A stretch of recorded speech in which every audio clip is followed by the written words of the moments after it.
Salut à tous, bienvenue sur Esprit de Justice, votre chaîne qui vous ouvre toutes les portes du monde judiciaire et juridique. Aujourd'hui, nous allons parler toujours du procès du 28 septembre. Je vais vous présenter une séquence de vidéos. Nous allons juste nous retrouver par la suite pour les commentaires et observations. Mais avant, jingle.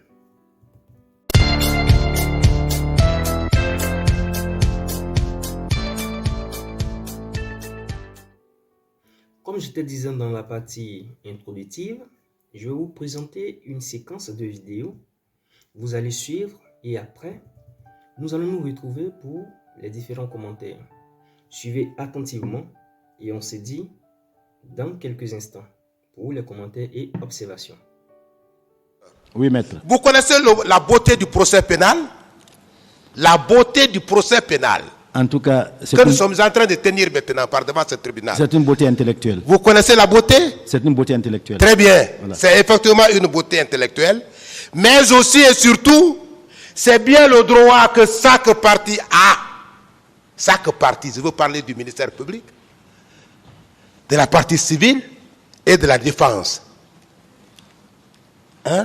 D'aller en toute liberté pour asseoir la conviction du tribunal. L'obligation prévue par la loi pour le tribunal de demeurer arbitre jusqu'à la décision finale. Est-ce que vous le savez? Oui, je sais que c'est beau en tout cas. Si nous avons la liberté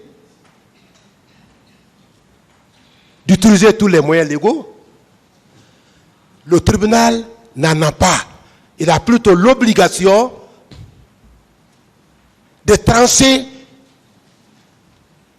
en toute liberté et surtout en demeurant arbitre. C'est ça la beauté du procès. C'est pourquoi il faut éclairer la lanterne. Question maintenant, Voilà. s'il vous plaît. La question est de savoir, est-ce que vous pouvez répondre à la place de votre épouse Je n'ai pas cherché à répondre à ce sa place. procès? Non, maître, je n'ai pas cherché à répondre à sa place. J'ai raconté ce qui lui est arrivé. Quitte à vous de considérer ou de ne pas considérer. Mais moi, en tout cas, je me suis acquitté d'un devoir moral. Très bien, docteur. Très bien. Lorsque vous faisiez votre récit hier, vous avez cru faire savoir au tribunal que vous voudriez parler au nom de toutes les victimes. À la mémoire, pas au nom. De toutes les victimes. À la mémoire. À la mémoire. Voilà. De toutes les victimes mortelles. Ou les blessés. Tous. Ou les violés. Tous. Je n'ai pas compris ça. C'est un devoir moral pour moi. Oui. Une fois de plus, comme Dieu m'a gardé en vie et j'étais avec eux et j'ai ressenti la douleur, j'ai vu l'angoisse en face et j'ai vu des gens tomber, mourir. Ils ne nous reviendront plus, mais nous étions ensemble. Et après, j'ai vu ma femme martyrisée, blessée. Et après, j'ai reçu en consultation des victimes de cette barbarie.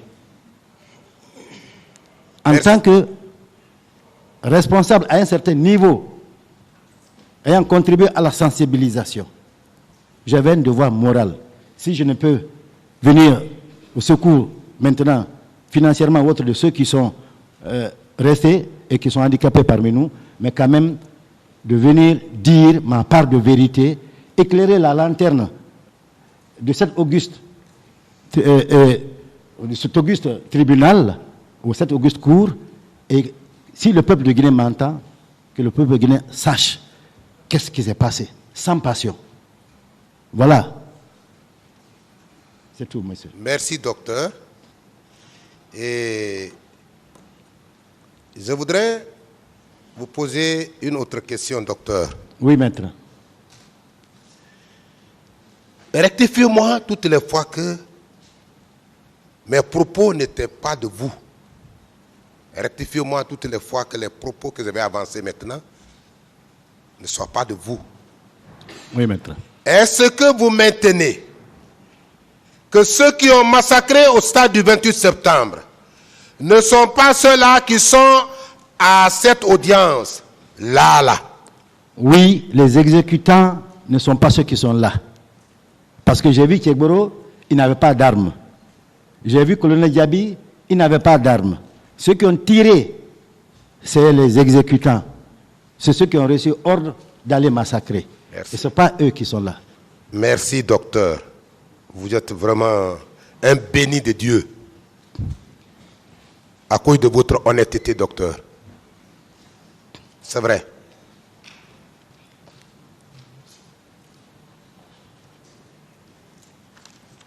Je voudrais arriver certainement à une dernière question, docteur. Oui, maître. Toujours en vous remerciant. Est-ce que vous savez qu'à cette barre, vous avez l'obligation de prouver le fait pour vous d'avoir été victime des événements du 28 septembre et pour laquelle cause vous vous constituez partie civile? Oui. Vous le savez? Oui, je le sais. Est-ce que vous savez également que celui-là qui traduit nos clients par devant ce tribunal, notamment le ministère public, qui est installé à droite du président du tribunal, à droite du tribunal, veut se servir de vous, de vos propos, pour asseoir la conviction du tribunal sur la culpabilité de nos clients qui comparaissent par devant votre tribunal ici. Est-ce que vous le savez, docteur? Chacun est dans son rôle. Ce qui est clair, une fois de plus, qui reste une constante qu'on ne peut pas nier, c'est qu'il y a eu des Guinéens qui ont été massacrés, traumatisés au stade du 28 septembre par des Guinéens.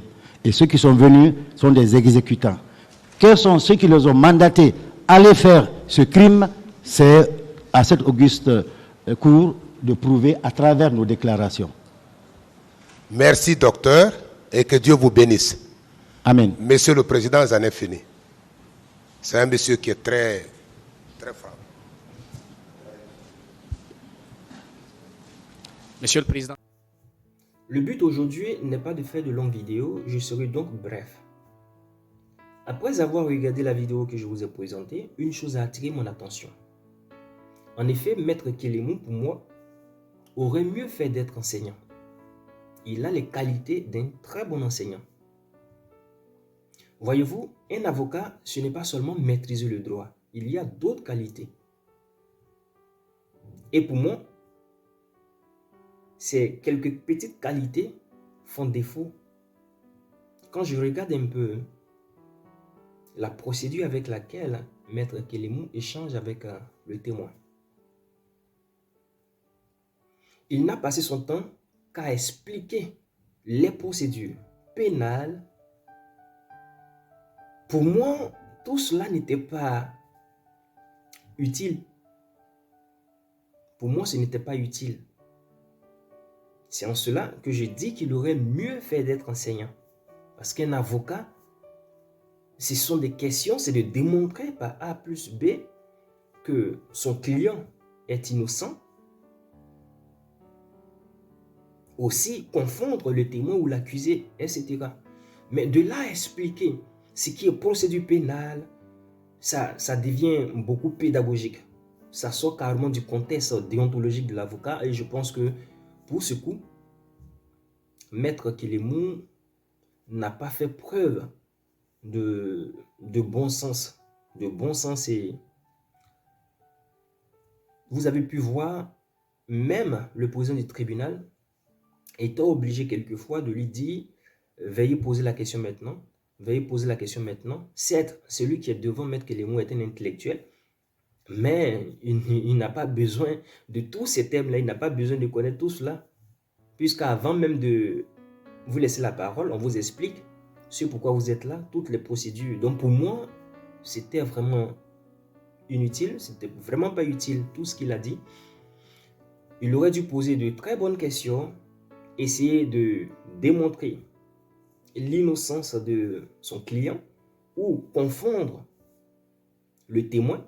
Voici les qualités qu'un avocat devrait mettre en exergue.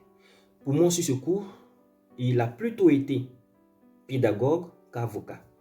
Je ne sais pas ce que vous en pensez. Je vous laisse la plénitude de vous exprimer dans les commentaires. Donnez aussi vos avis.